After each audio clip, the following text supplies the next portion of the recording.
Welcome to Chapter and Concept, where we deconstruct the architecture of ideas one page at a time.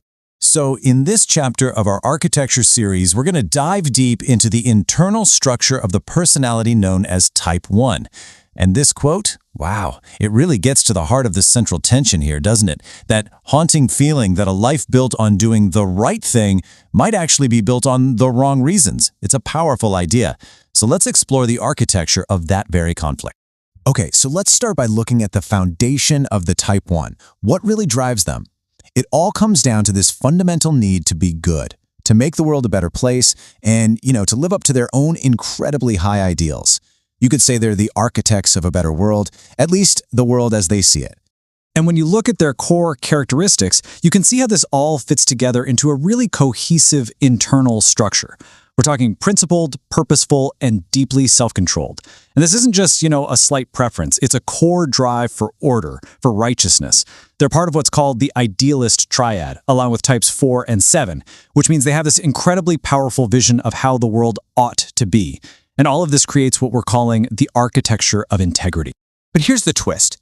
Inside this noble architecture, there's a relentless antagonist. It's this constant critical voice that's always there, kind of patrolling the halls of their mind, making sure every single detail lines up with its own impossible standards. And this voice, the inner critic, it's really the source of the Type 1's biggest paradox. Think about it. The struggle of being a perfectionist in a world that's anything but perfect. And maybe even more painfully, inside an imperfect self. In their internal operating system, this critic is a feature, not a bug. And its job isn't just to condemn. No, it's actually a misguided protective mechanism. The idea is to preempt any judgment from the outside world by getting there first, by being even harder on themselves. So you have to ask, where does a voice like that even come from? Well, you can often trace its origins back to a childhood wound. Maybe as kids they felt heavily criticized or punished, or like the rules in their house were just inconsistent.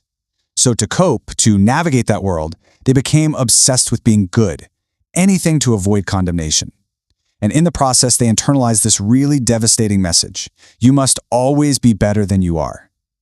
That right there became their core survival strategy, and the inner critic was born to enforce it.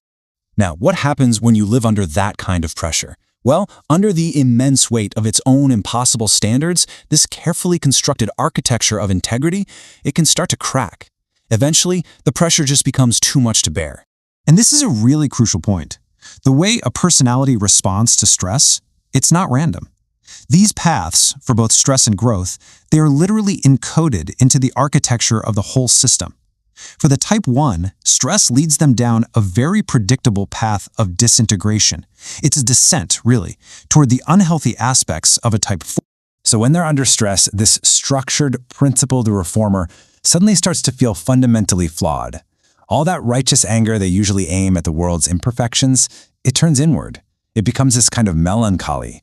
They start to fixate on everything that's missing in themselves, in their world, which really mirrors the longing of an unhealthy 4. They feel misunderstood, uniquely deficient. But it's not all doom and gloom. The blueprint for this personality also contains a path toward liberation, toward wholeness. There's a way to reinforce their internal structure, not with more rigidity, but with true resilience. And that is the path of integration. It leads the Type 1 toward the healthy, spontaneous, and, playful energy of the Type 7. When they're able to embrace those positive qualities of a 7, the perfectionist finally learns to find joy right here, in the moment, instead of always chasing some idealized, perfect future that never quite arrives. So you can really see the two poles of the Type 1 experience here, right? On one side, the stress paths to 4, which leads to feeling flawed and withdrawn. But on the other, you have the growth path to 7.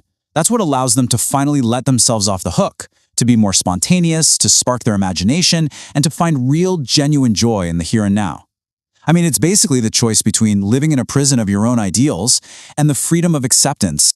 So where does all this leave the Type 1? I mean, how do they go about renovating their own internal architecture to build a healthier, more integrated life? Well, the goal isn't to just eliminate the inner critic. You can't just silence it. The real work is to understand where it came from and to integrate its energy. Real growth is about that transformation, turning that harsh, condemning judge into a voice of gentle discernment.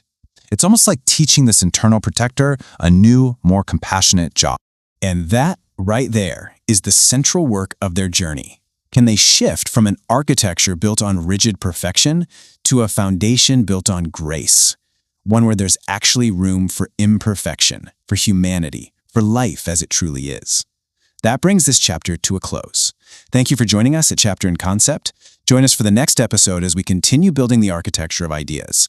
Don't forget to subscribe to stay within the foundation.